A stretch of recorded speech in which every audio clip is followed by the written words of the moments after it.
Good afternoon and welcome. Welcome to the Art Spirit Gallery. My name is Blair Williams and I'm fortunate enough to get to lead this wonderful institution here in Coeur d'Alene, Idaho. But I'm even luckier today to have all of you here and Mary Frances Dondelinger. So excited, so happy. Today we are going to be speaking specifically about Mary Frances' exhibit, which opened last week, and last night of course we had art walk. The exhibit is called M.Flandia. I'm going to be talking about it just a little bit more in depth. This is certainly an exhibit that in depth could take us for days, but we're going to try it and just scratch the surface as best we can. And of course we are located on Sherman Avenue, and on the weekends the Harley Davidsons like to turn out, so just note that in the background sometimes. I'm going to start today's talk with a piece from an article that was written about this exhibit, or these pieces, not the specific exhibit, but a version of this exhibit, by Cambridge University. And the article is entitled M.Flandia, a newly discovered society of strong women and helpful men. That's right. And this particular exchange is my favorite, and I like to share it with folks when they come in to view this show often. So, the human mind is a mysterious thing. It tries to make pieces of a puzzle fit where they do not. An artist colleague visited my studio one afternoon during the early stages of development of M.Flandia. She read the press release and was told the project was an invention of my mind. This is the conversation that followed. Visitor. But how did you get invited to the dig? Me. There is no dig. Visitor. I realize these are not original pieces. So did you photograph the ones at the site and then make replicas? Or did you do sketches? Me. There is no dig. Visitor. Oh, well, and how did you get these ideas? Me. I made them up. Visitor. Wow. Really great you were invited to the dig. I think that just really kicks us off, and we will tell you that some of our best exchanges this last week with this exhibit have been with people who walk in and so intently just look at the pieces and they cannot comprehend. And you can watch them trying to make those puzzle pieces fit. And then last Saturday, a woman, after being here for an hour, she left. She came back. She wandered around and she said, "Are you allowed to sell these pieces?" Yes, it's satire. And she said, "Oh, it's bullshit. Now I get it." So, Mary Frances, thank you for creating something that is not just inspiring people, but drawing them in so much. Yeah. You're welcome. Yeah, it's awful fun for us to get to share with folks. Why don't we start with how this entire collection or idea came to be? So I was with a friend of mine who's here, Becky, wherever you're at, and oh, there you are. Too obvious. And I had some work in a show in Vienna, and the reason I say where the show was is because when you get outside of the United States, you look back at the United States from a different perspective. So we were there, and apparently now some of this is requiring me to remember certain things because I've been working on this exhibit for 10, 11, 12 years, or off and on, the concept. So we were there, and as most good art comes about, we were goofing around, and I had a napkin, and I started making it into a hat and put it on her head and said, "This is perfect because I'm thinking about starting a society that there are no borders to it, that you sign a contract saying that you would be kind, respectful, generous, and consider community first, and you could be a part of this society." And I was going to go on a residency. I thought, oh, this is great. I'll photograph people. They have to make a funny hat. I'll photograph them, and they could be part of the society, and we would have a country that would be spread across the world. And I think something was going on with immigration in other lands or people losing land or something. So it really influenced my thought at the time.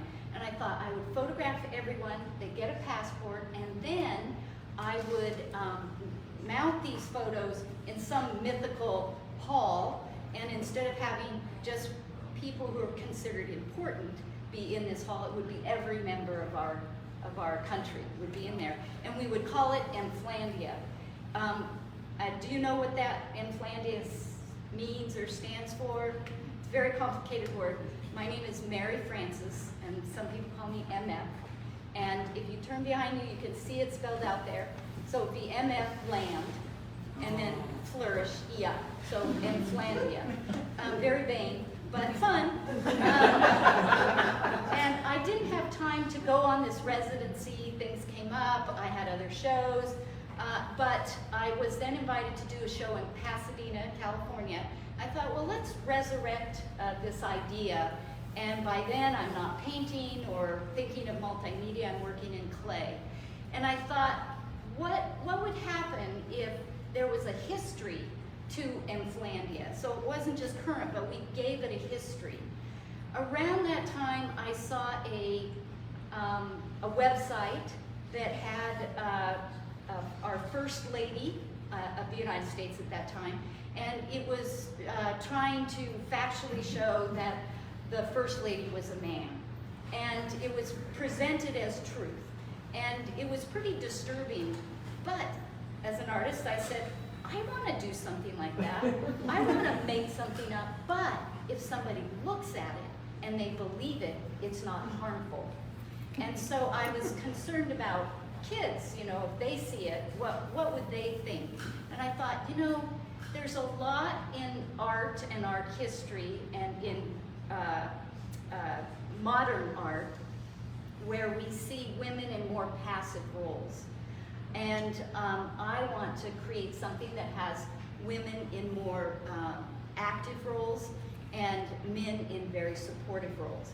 And so I came up with the idea that, that the men were very helpful in this society. And so what would happen if somebody, a person or children, well, they're people too, but if anyone looked at the exhibit and walked away and believed it, would it do any harm?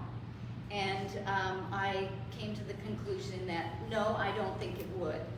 But then I was concerned about archaeologists. How would they look at this? Which is why I asked, are there any archaeologists? More people have come in. Are there any archaeologists who have come in? You, I know you are. Okay, good, then I'm free. But I sent information out to archaeologists to ask them, what do you think about this? And I got a big thumbs up. So, okay, I will go ahead and pursue this and try and create something that would give M.Flandia a history. So I'm going to refer to my notes here. I'm not the first artist to create something that's not real.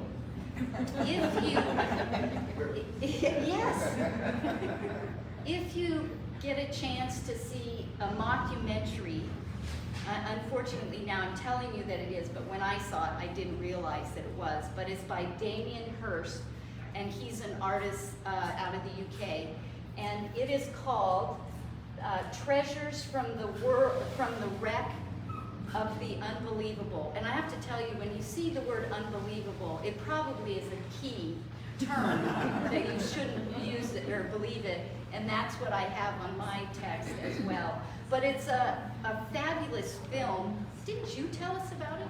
I think you did. And it is. Only I remember.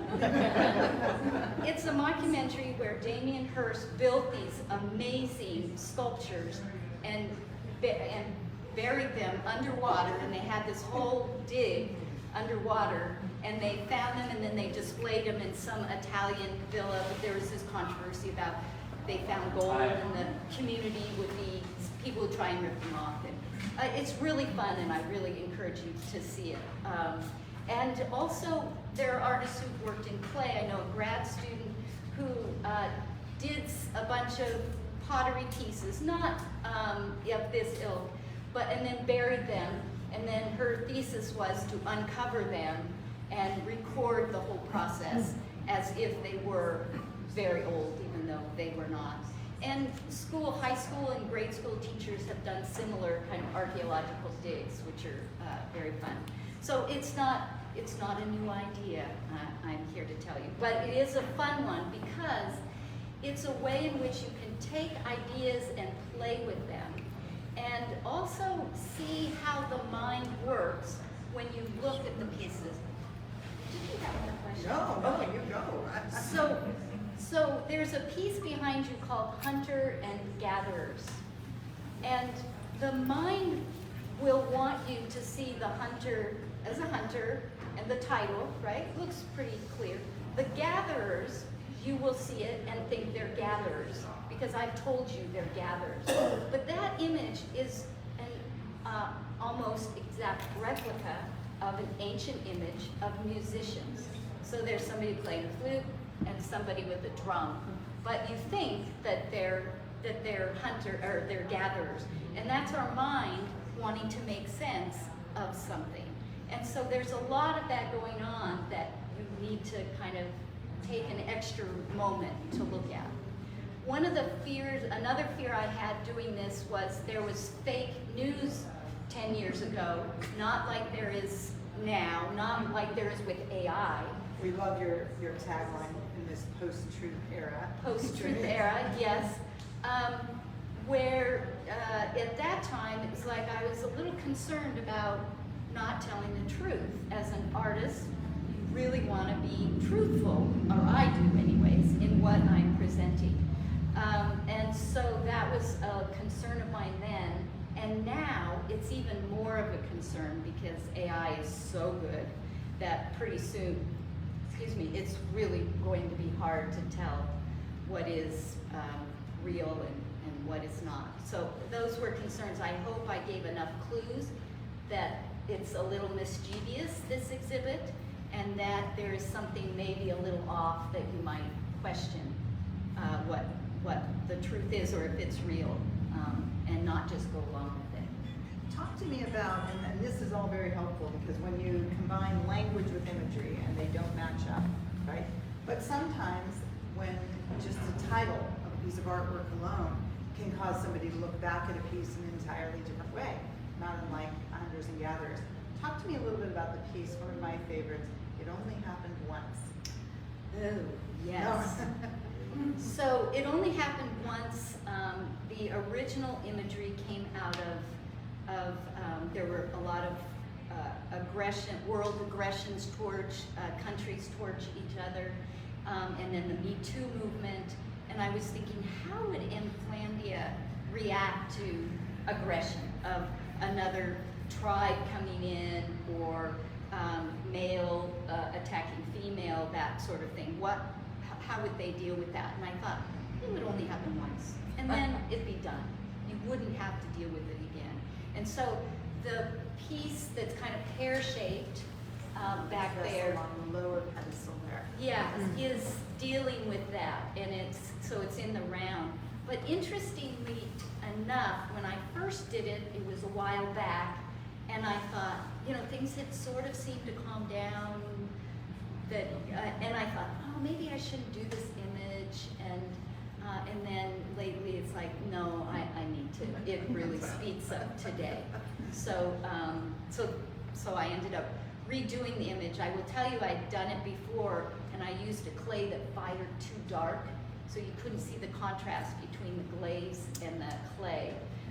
And I thought, well, I'm going to do it again. And I'm really glad I did, because I did it larger and in the round, which I think is kind of fun. It is wonderful. Let's talk a little bit too about some of the music that you've paired with a couple of the pieces. Yeah. In wanting to show that it's a complete society, music is always a part of that. And I have a very talented brother who's a classical musician. And I asked him if he would write some music to go with it.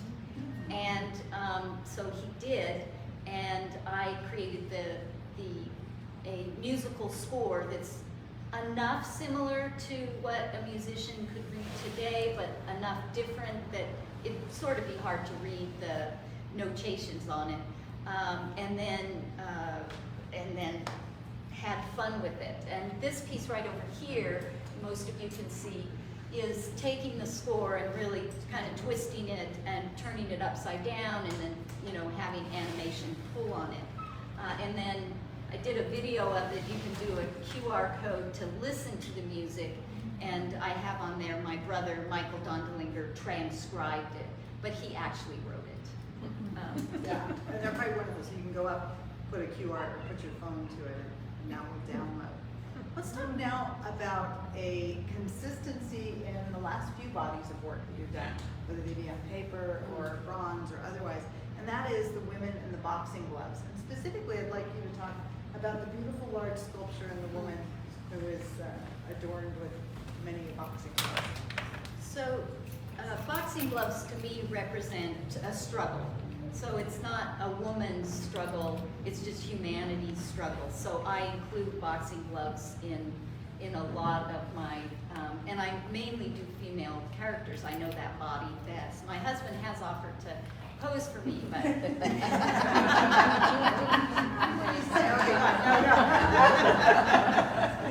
But anyways, so when I started doing this, I thought boxing gloves on women from such an early culture, people clearly would look at it and say, you know, that's not real. Even though there is this boxing, an image of boxers, I think it's out of Pompeii, but generally you don't see it, so that would be a clear clue that. But I also wanted to show women who are in active positions, so their movement a lot. I don't know how many of you have seen these really fabulous sculptures of like two boys kneeling, playing, you know, marbles or cards or something, and then beside them will be this little girl, very cute, watching.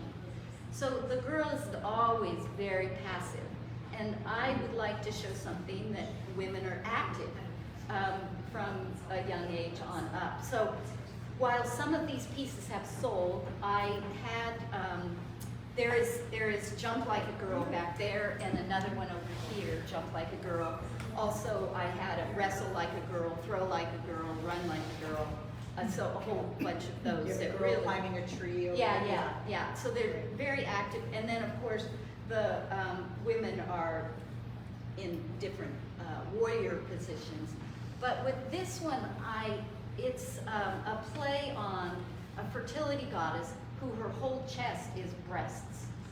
And I thought it would be more telling about who the person is if there are boxing gloves on there, because it would tell you that she was active, she had either earned these somehow, and then with the animals below, was she a hunter? Were the boxing gloves a testament of how much money she had? Was she the leader of the community? I have no idea, but no reason to put breasts up and down, but boxing gloves. Yeah, and the title of that piece is Goddess of Strength. Yeah. So it really can speak to that. Yeah. Why don't we talk about the questionnaire that you've created, and make it fun to sort of pose some of these questions to the audience. Yes, I do have some treats for some of you, maybe. I wanted to write a questionnaire because it's so easy to go through an exhibit and just look at the work passively without maybe putting it all together. So last night, for example, I was talking to a couple, and they were asking questions, and I said, well, this society is sort of different. All the men are naked, and the women are not. And they were, really? And they had to go back through again, because there's a lot to see, you know, and there was a lot going on. But as an exhibit as a whole, it tells you a lot about that society, and archaeologists make decisions about a society based on the architecture and the art and artifacts. So what kind of information, how would you describe this M.Flandia? And so one of the questions is, what are the jobs of the women in M.Flandia? So I know most of you have seen the show, so do you have any sense of what the jobs are for the women in M.Flandia? Anybody, feel free Be a doctor? to be a doctor. Yes. Yes. Yay. Good eye. You get a coin. Hey, okay. M.Flandia. I'll take it. I'm so happy. Yeah. Any other jobs that you might see 2 or 3 others. that isn't family? I know what they are. I'm going to say architect. I love that one. Yes. Anyone else? You'll get a shard later. Besides the obvious hunter. Oh, hunter! There's a hunter. You get a coin. These are coins that are they're money. They can only be used in M.Flandia. And they have. Oh, you have A priestess. a priestess. The one with putting something on his head, right here on the music. Up on here. Is that on the dance music one? She's, I don't know. She's Oh, I blessing see. him or something. That is a really good one. I've never seen that before. You get $1. All right. Let's pass that back. Oh, yeah. I made cannolis. There you go. I'm thinking a judge. What's that? A judge. A judge. You think that one would be a judge?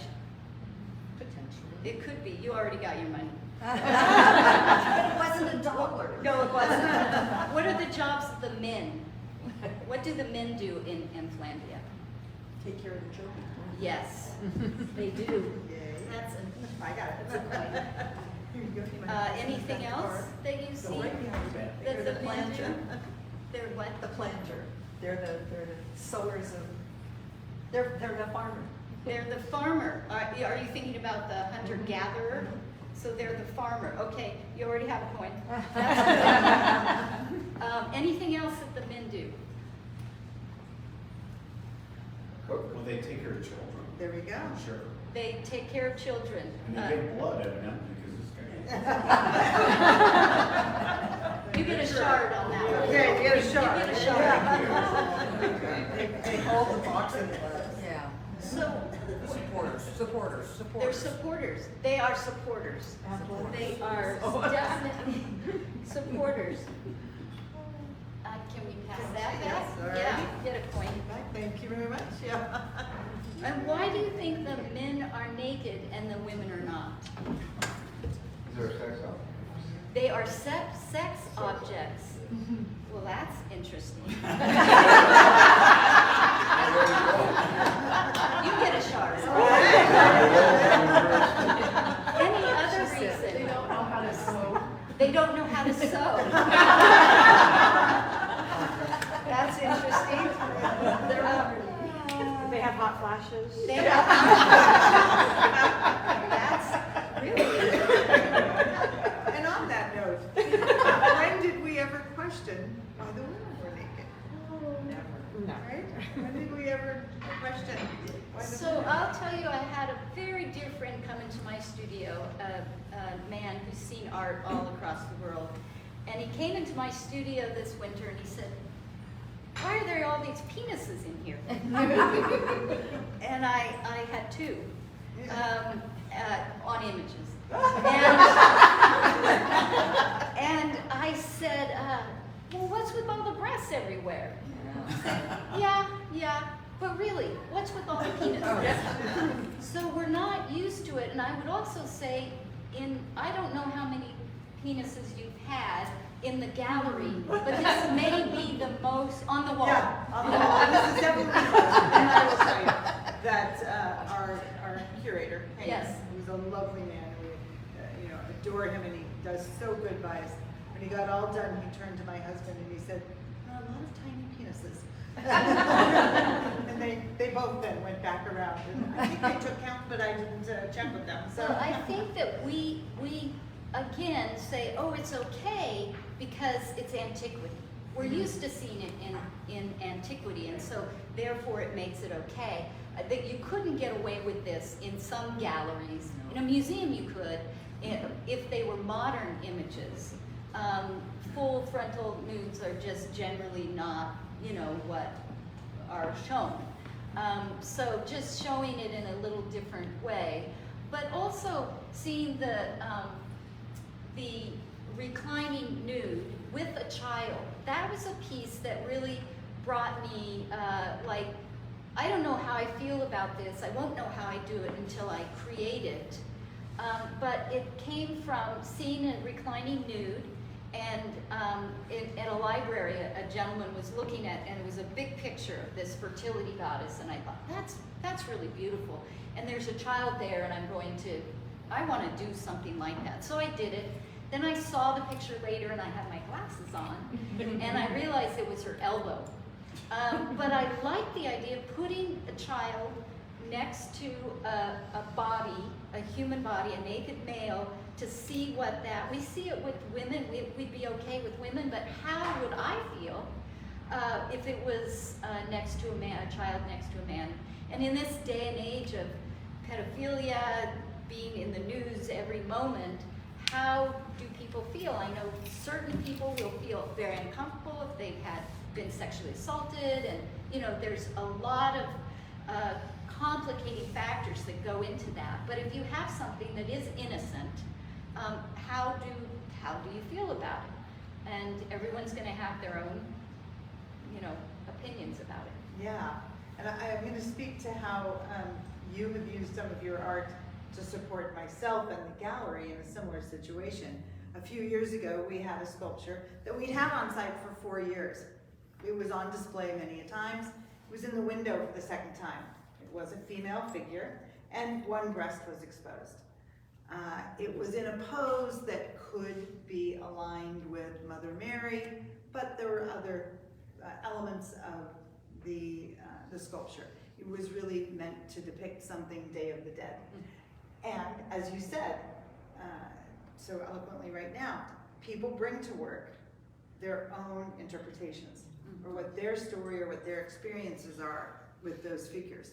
So with that figure, some people in our community brought to it experiences or ideas that they thought, and they felt the piece was blasphemous. And they wanted us to remove the piece. And I stood by the artist, and I would often bring people to the work and say, let's talk about what this artist was actually trying to depict here. And the message that you're bringing to it is not what that artist had in mind. And so let's talk about that. And I was so touched. One day Mary Frances walked in, and she had created these wonderful, beautiful sculptures. Were they porcelain? Yeah. And they are women, superheroes, these masks on and these boxing gloves.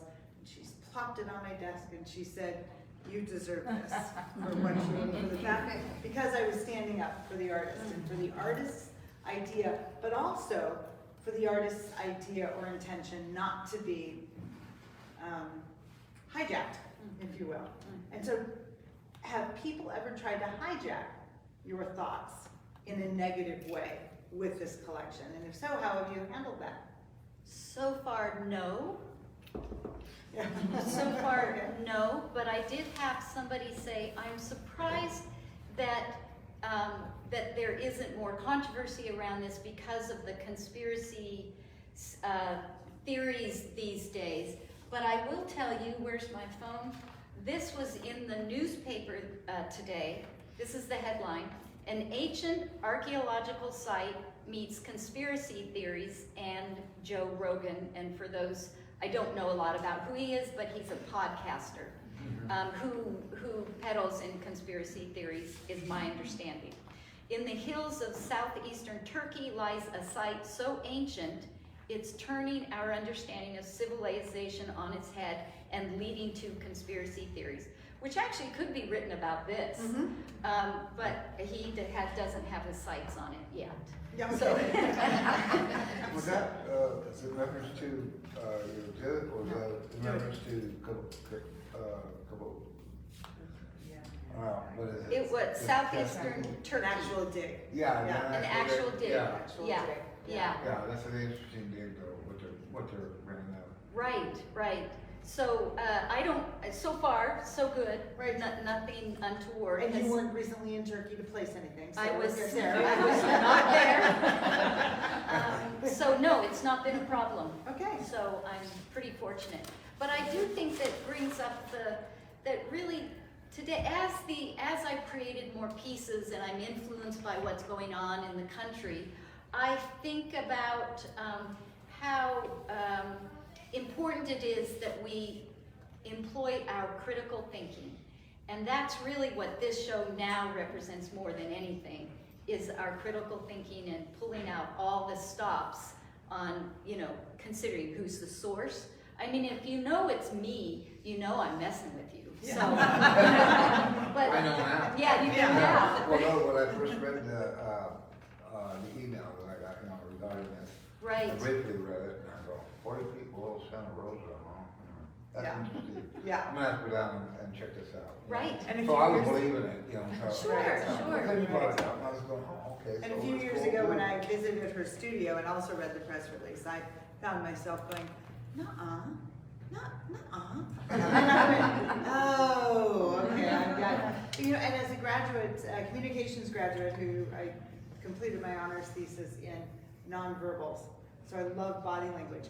This show has been such a delight for the body language, because I see the nuh-uh, as people lean in and then, or just the questioning, or just the trying to make that puzzle piece fit. Right. Why is this? Right.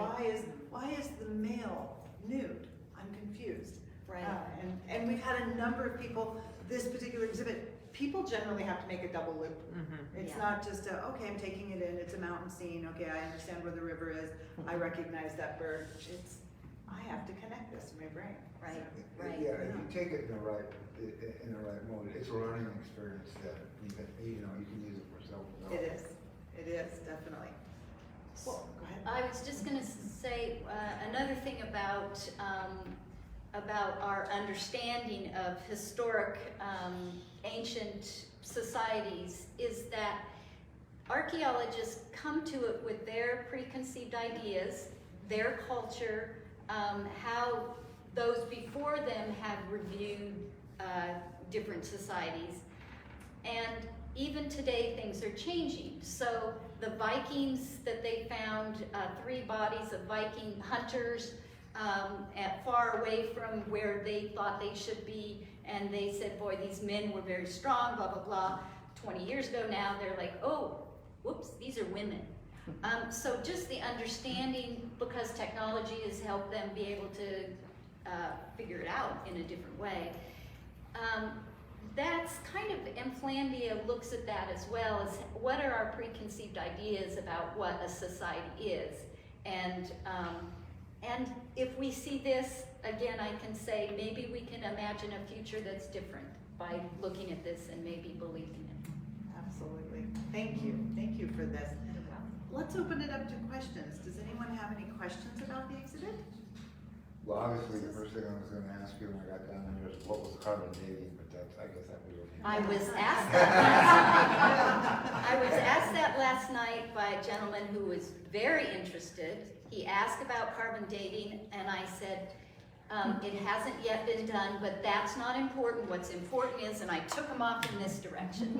And he never took me back, because really, that's one of the first things that they would do, is carbon date it. Right. But it's easy to lead people, and it's easy to take them in another direction, and it's got enough patterns and familiar imagery that you go with it.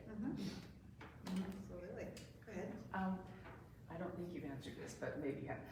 What actually inspired you to use the Greek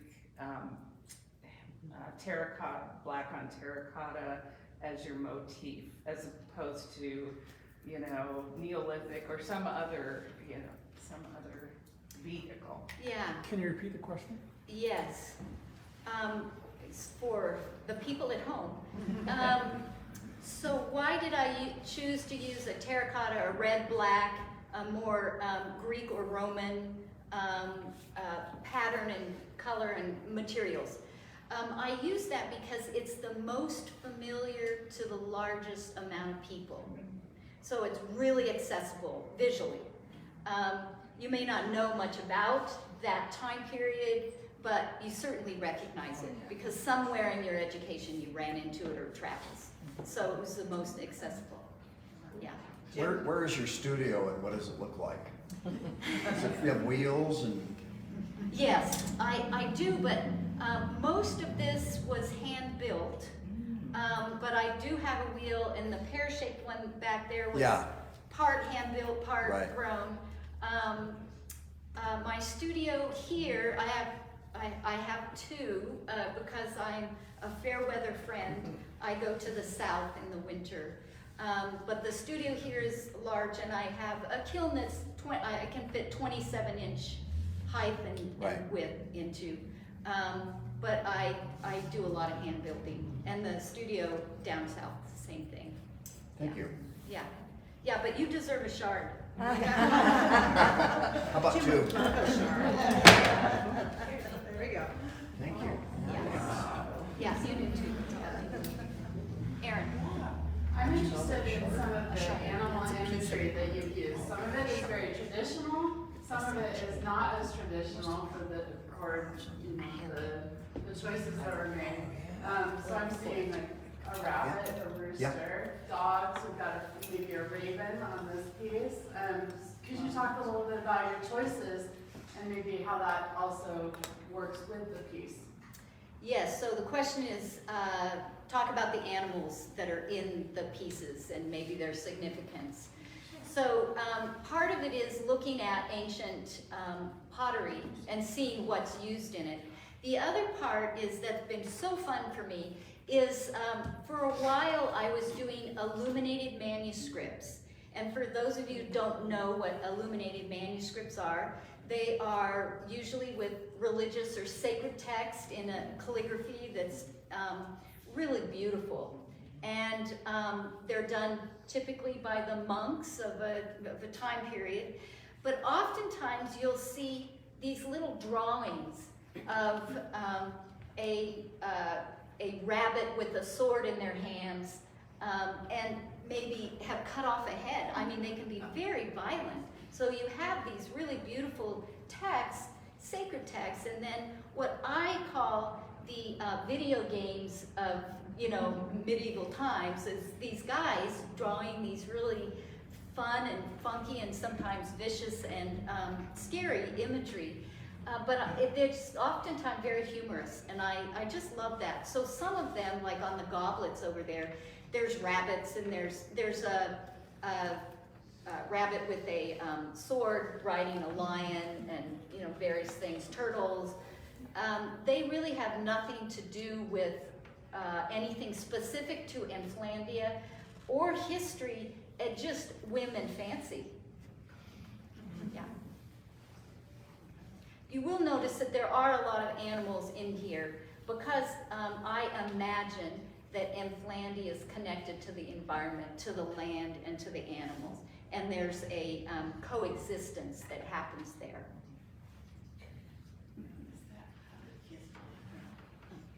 Any other questions? Aaron? Yes, Guy? Go ahead, Aaron. Okay.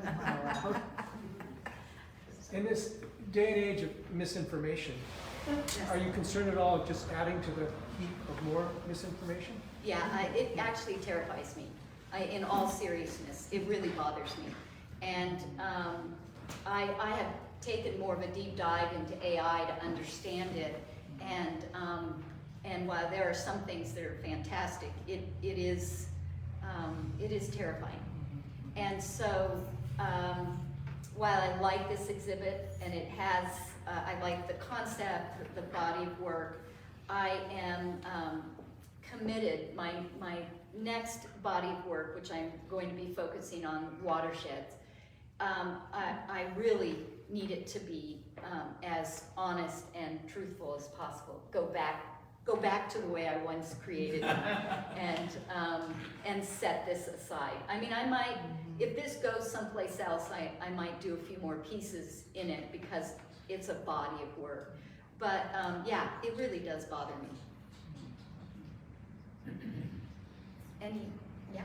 Why did you choose Santa Rosa Well, because Why did you choose Santa Rosa why did I Island? choose Santa Rosa Island? Thank you.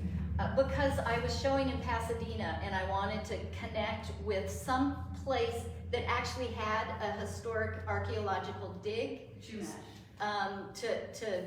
place it there, and then the community could relate to it more. Because we always relate to something that's near us. Then it's ours more. So I thought, oh, I would just do something near the site in which it would be exhibited. Yeah, yeah. That's a shard. All right. We have 2 shards here. Do you want to Just curious about something. Hang on just a minute, you have. That goes to Aaron. I'm curious about you working with your brother and the sound of the music that he created to go with your piece. And did he nail it right away, or did you guys have to dance with it? Well, first of all, he's my oldest brother, and so whatever he does is right. But no, it was just perfect. It just really feels like ancient music. And so it was so easy and fun to create something to go along with it. In fact, we enjoyed it so much that we're collaborating on the next project. So that's going to be really fun. Oh, how wonderful. Yeah, yeah. You get a broken haircut. Perfect. Yeah. I've got a collection. What is your next project has to do with watershed? Explain what that is. So I'm in the development stages of my next project, which will deal with watersheds. And water has been a theme in many of my exhibits, and it deals with the sacredness of water and the imperative nature of water, and that water is the next gold. So beyond that, I'm just formulating concepts. I know there will be music, and there will be vessels, and beyond that, it's just still in the beginning. Have you ever read The Cadillac Desert? It's about 40 years ago in the history of water and where it goes. And No, but I Very will. interesting. Can you remind me of Yeah, that name I will. afterwards? Sure. You have it. Okay, I've got a copy. No, but I read The Water Knife, which is about the diminished water supply, and it focuses on Phoenix and the West. And it's a novel, but it doesn't seem far off. Yeah, Right. yeah, yes. So that's somewhat instrumental in inspiring you to move towards doing a body of work on watershed. What is? The book that you just mentioned, Oh, was that inspirational for you? right. The question is, was the book The Water Knife inspirational for this next body of work? No, I read that quite a few years ago, but I live in the Southwest some parts of the year, and so you're very aware of water and what you water and what you don't water, and how often you flush your toilet. I mean, just, some basic stuff about water usage. And it's happening worldwide. It's not just in the Southwest. But it does really make me conscious of water in our usage. Yeah. So when you talk about a body of work, you talk about numerous pieces then that all lend themselves to this idea. I'm just, at some point we'll have to talk to you about how you choose your ideas or what inspires you to go down a certain road in that way. How you choose Yeah, your yeah. ideas and what inspires you Yes. Wow. to go down a path. Yeah. The question? The question is how I choose an idea to go down a path. And I think it's multiple things. It's generally not one specific thing, it's a lot of things coming together. And I actually might start down a road and then other things come in and it changes it substantially. I have a large painting, a 4 by 8 foot painting, and I started it focusing on the ancient god Pan, the god of nature, thinking, oh, this would be great. What if I really encouraged, this character Pan to maybe it would help encourage people to connect with nature more. And at the same time, I was hearing a variety of different stories about, and Pan is a controversial character anyways for women. And a lot of things came into play, and it changed the painting completely. It's no longer at all about the god of nature. It's about how men and boys interact and the training they get growing up to be who they are, which is Pan-like in a lot of ways. So, you know, I'll head down this path of watersheds, but it's in the, you know, kernel of I've got to play a lot with the idea and listen and read, and, you know, I've got experts in watersheds that I'll be talking to and just get information. And then probably my friends and I will, you know, play, and an idea will come forth, and that'll really take it off. Yeah. Yeah, so when you kind of are attracted to an idea, do you feel that you attract other things that kind of come across your path related to that? Yes, when I get onto an idea and other things come into play, sometimes it does enter into that that journey, that series of pieces. Or sometimes it's like, oh, that's a good idea, and I'm going to put it over here, like I did with M.Flandia. That was a good idea, I'm going to put it over here. And then it might turn into something completely different. Yeah. That's awesome. Any other, yes, question? Oh, I'm sorry, I thought you were raising your hand, apologize. I think I know the answer, but does the financial applicability or consequences ever influence your themes or how you develop them? That's an interesting question. I got something similar the last time, and I just want to be very clear. Let's repeat the question. Oh yes. Does the financial portion enter into what kind of work I do and what I create? I've said this a million times before. I earn about 25 cents an hour, always have, probably always will, so no.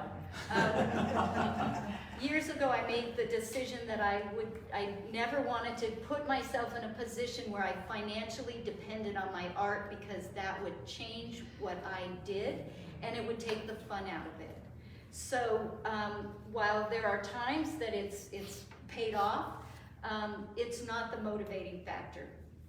Yeah, I might make some small pieces because I think about people who can't maybe afford the bigger pieces, but it's all within the theme. Yeah. And more often than not, many of our visitors will say, these pieces are so underpriced, and our response is, it's because the artist wants them to go home. He wants them to be loved, Yeah. and enjoyed, celebrated. Thank you guys so much for coming today. Thank you. Thank you. Frances. Thank you.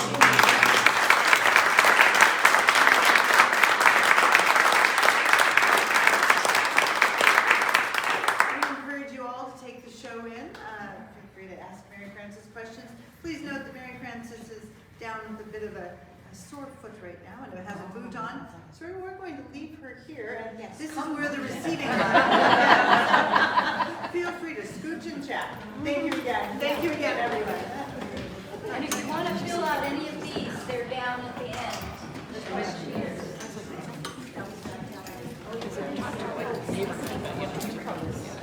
Always interesting to take this one. Well, it's so funny. I was thinking about the pottery.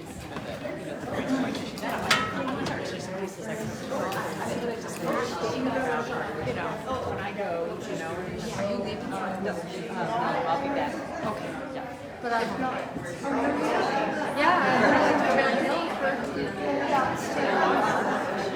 See you. Maybe might see you. I don't know. I'm gonna make it do something. Oh, you'll be back. Same time.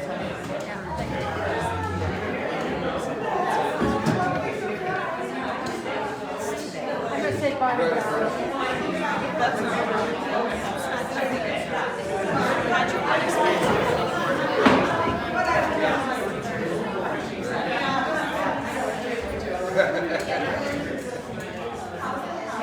Like, right off the ball.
we could have